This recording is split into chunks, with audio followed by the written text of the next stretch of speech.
এটা হচ্ছে Google pixel 6 pro. দেখেন যে এটা হ্যাং করে বসে আছে। অনেকেই বলে যে পিক্সেল ডিভাইসগুলো হ্যাং করে না, 5-6 বছর অনায়াসে চালানো যায়, এটা সফটওয়্যার খুবই ভালো, তারা খুবই অপটিমাইজ করে। কিন্তু এই অপটিমাইজ করে আসলে কী লাভ যদি ফেসবুক অ্যাপে এরকম হ্যাং করে?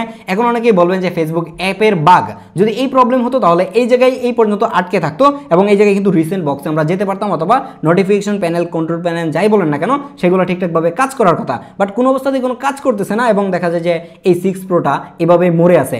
এখন এটাকে রিস্টার্ট দিয়ে তারপরে হয়তো বা এটাকে ঠিক করা লাগবে। তো এখন ট্রাই করে দেখি যে আসলে রিস্টার্ট করা যায় কিনা। এই যে দেখেন আমি যখন পাওয়ার বাটনে হোল্ড করে ধরে রাখলাম, এটা হচ্ছে গুগল অ্যাসিস্ট্যান্ট বাটনে চলে গেছে এবং এই জায়গায় আসার পরেও কিন্তু কাজ করতেছে না।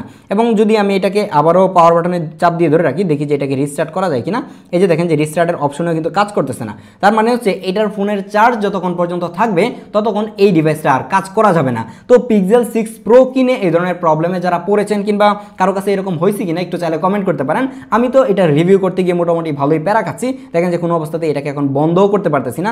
আমি যদি একটু হোল্ড করে ধরে রাখি, না এটা কিছুই হচ্ছে না। তার মানে হচ্ছে এটা যতক্ষণ চার্জ থাকবে ততক্ষণ এটা এই অবস্থাতেই থাকবে। তো যারা পিক্সেল 6 প্রো কেনার কথা চিন্তা করতেছেন তারা ফুল রিভিউর জন্য ওয়েট করেন। ফুল রিভিউতে আমরা আরেকটু ডিটেইলে আলোচনা করার ট্রাই করব।